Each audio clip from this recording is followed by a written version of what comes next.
ברוך אתה ה' אלוהינו מלך העולם, שהכל נהיה בדברו.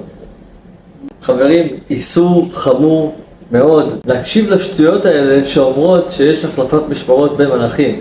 תגידו לי, בורא עולם התבלבל ושכח לשים בין לבין איזושהי משמרת של מלאך כזה או אחר? מה, הם עובדים במקדונלדס? אני באמת לא הבנתי. חברים, זה הזמן וזאת האזהרה לחזור למקורות שלנו, של העם היהודי, שהם התנ"ך, המשנה, התלמוד, וזהו. אלה המקורות בשכל ישר.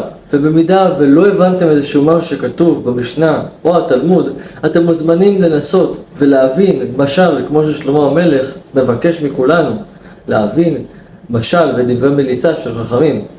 כמובן שהאמנה בכוחות של מלאכים או בכוחות של מזלות הם שטויות ואמונות חיצוניות הנחשבות מינות ועבודה זרה. חברים, שיהיה לכם לרוויה, אתם מוזמנים לשתות מתי שרק בא לכם, חוץ מצומות, כן?